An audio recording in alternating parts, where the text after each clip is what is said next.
How to cheat day to lose fat faster. Between the two videos, it's a difference of 37 pounds and the majority of that coming from fat. I'm sure the next question is, how long did this take? And the honest truth is, it took me 9 months, 36 weeks, 274 days. I'm sure this sounds insane to be dieting for 9 months straight, but to achieve this goal, and to achieve it sustainably, I added one secret weapon that made this transformation possible and turned this diet into a lifestyle. This trick played the most important role in losing 37 pounds of fat, and I'll be sharing it all in this video. Cheat days. A day on which a person following a diet disregards restrictions on the amount or kinds of food they can eat. If you've been following me for the last 8 years, you've seen that I've had my fair share on camera. If I'm honest, looking back, it felt amazing in the moment, but the complete disregard for my goal and the lack of finesse, these cheat days really hurt me. I'm sure they're hurting you because Monday to Saturday, you're working your butt off dieting and establishing a 3,500 caloric deficit to lose weight. Sunday comes, one entire bowl of cereal for breakfast, burgers for lunch, and a pizza for dinner. Step on the weight scale on Monday, and it's a here we go again situation. Cheat days have their benefits, and I've extracted the maximum benefits of them through science, so much so that it helped me lose the weight and to keep it off. It boosted my metabolism, it made me feel stronger, and made 9 months of dieting easy. Let me explain. But before we dive into the science, there are a lot of people out there struggling to stick to their diet, enough to just give up. But there's a way to balance. To help make this information accessible to them, please do me the favor and gently, very gently, tap the like button for the algorithm. And if you're new, subscribe. Why 9 months of dieting is impossible for the average dieter is because chronic dieting can produce these 3 detrimental effects. Number 1, it decreases your leptin levels, the hormone that signals fullness to the brain, which can result in an increase in appetite. Number 2, decreasing your daily energy expenditure, causing you to move around less, which can therefore lead to fat loss plateaus. Have you ever just felt tired being on a diet? This is why. Number 3, a decrease in your muscle glycogen stores as your body uses it for training, which can then lead to tougher training sessions and a compromised performance. So what's the solution, Mike? Instead of having a cheat day, an entire day of overindulging, swap it out for a refeed. A refeed day takes a different, calculated approach to a cheat day and still taking maximum benefits of it. It's to counteract the negative effects of being in a caloric deficit, the cravings, the feeling tired, poor gym performance, and the mental strain. Refeeds include thoughtful planning and control in food intake to help optimize the body for fat loss and body recomposition. So, instead of eating as much as possible in one day, rather increase your caloric intake to maintenance or slightly over. Allocate one day in the week and use that day to eat at maintenance or slightly above. For example, in the case you're eating 2,500 calories of a 3,500 weekly caloric deficit, to be eating at maintenance, you need to eat at 3,000 to 3,100 calories.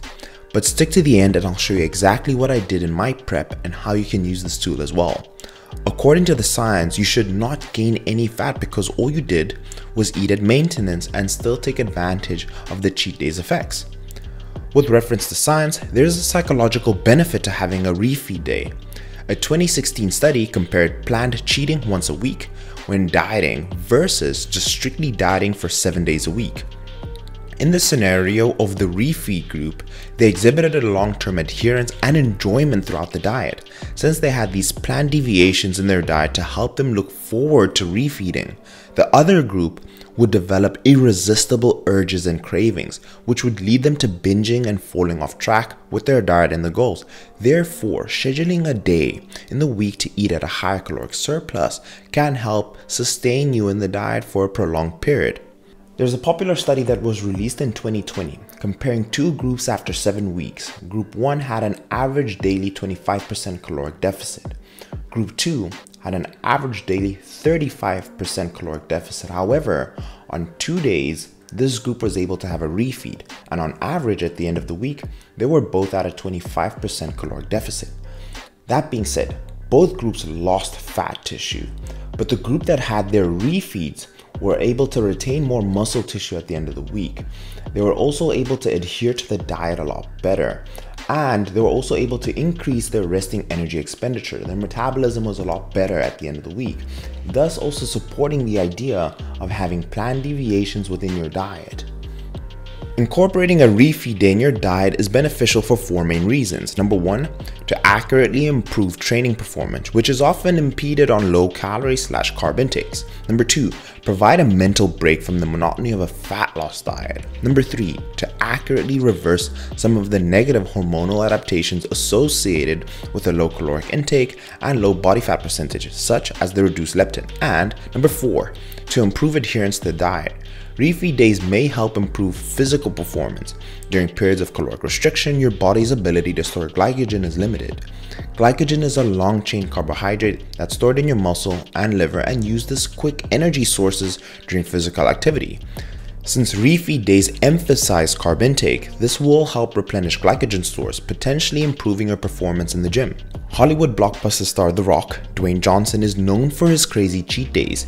These days include pizzas, waffles, pancakes, and oftentimes sushi. Though this may look like an over-exaggerated cheat day, there's a method to the madness. See, The Rock has a high-carb cheat day assigned by a strength and conditioning coach with the intention of looking fuller and leaner days before a big shoot. So, how to set up your own refeed macros, and I'll show you exactly how to do so with the example of what myself and my coach did in the beginning of my prep and throughout. So in the beginning of my prep, these are my macros: 240 grams of protein, 270 grams of carbohydrates, and 53 grams of fat. And I would eat this from Monday to Saturday. On Sunday would be my refeeds, and these are my refeed macros: 205 grams of protein, 430 grams of carbohydrates, and 60 grams of fat. Awesome. So the idea is you want to increase your calories by 500. So we know that 500 calories divided by 4 is equivalent to 125 grams of carbs. I would add that to my carbs, and that would be 395 grams of carbs. That being said, as you see, my protein went from 240 to 205. I would take that 35 grams of protein and add that to my carbs as well, totaling a total of 430. And that's how we came to that number. And then finally, I just increase the fats from 53 to 60 just to be able to have a bit more extra fats with the total increase in caloric intake. And overall, the next 2 to 3 days, I'd feel so much more energetic because I'd have that refeed. I'd also just feel invigorated and just joyful in terms of how I was feeling through my diet. My performance was so much better in the gym, and it gave me that mental break.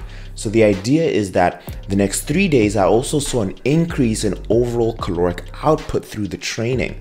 And that's why I was able to do 9 months of dieting. And as I kept on decreasing my calories, so did the size of my days of normal caloric deficit and my refeeds. And doing this consistently, I've done this with my clients as well. And the results have elicited amazing beneficial results. And that allowed me to do this with 9 months with no problem. And I'll leave the video there. Some things I did on my refeed that would be different to another person is that, number 1, I would also fast on those particular days, because when I fasted, the total calories that I was eating was so much more, and I had a larger choice of foods that I could eat. If I wanted to, I could have a burger or make a burger at home. I could have my favorite ice cream or a lot of meals that followed those particular refeed macros, just because I'd save them for a later day. If you use this strategy, you follow the rules, you stay within your boundary, which is quite a lot to be honest, you'll find that the refeeds are more successful, you're confident in the final result, and you'll be so much happier at the end of the day. And this makes it more sustainable. And I do this with all my clients, and I'll text them 4 months later and they'll say, wow, Mike, I still feel amazing. I'm still in great shape.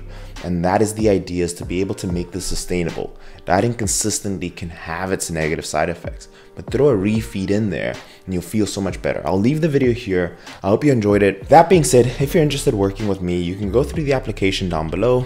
If you want to support me in getting any of the supplements with my sponsors, HP Labs, you can also use the link and the code in the description. But I'll see you guys in the next one. Let me know in the comments which part was your favorite. And again, I'm going to pick 2 people for the giveaway of an HP Labs gift card, Gymshark or Alphalete.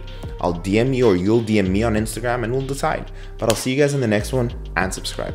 Peace.